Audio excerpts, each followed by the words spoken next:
How long will it take you to get back to where you are right now? So if you go after that thing you've always wanted to do, if you go after that, maybe it's a hobby you really want to see if you can turn it into a career. Maybe it's that thing you've always wanted to do. Maybe it's that business you wanted to start. Who knows, right?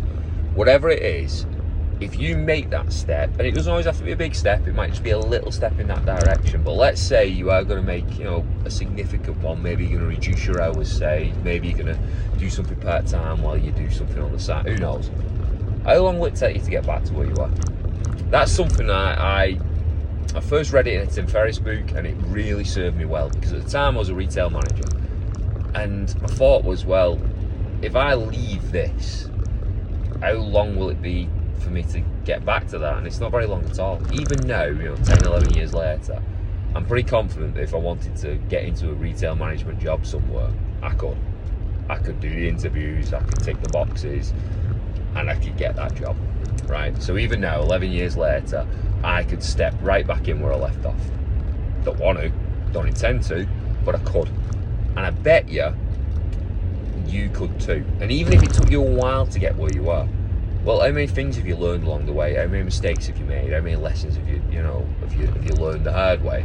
So you now wouldn't make again, and you'd be able to do it quicker. You'd be able to navigate it quicker. So even if you couldn't start necessarily where you left off, you could definitely start higher up or get there quicker. And it really helps. It's like when I was going to get my own unit, it was like, well, how long does it take me to get back to PT in someone else's gym? Not very long at all.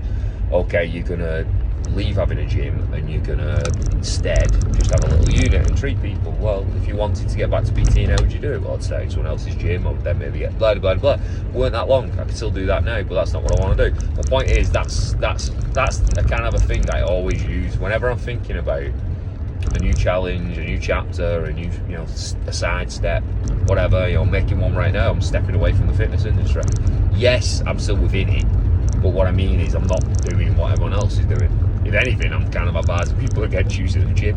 I'm trying to get people moving and feeling better and being healthier and doing things they enjoy doing. But that's besides the point.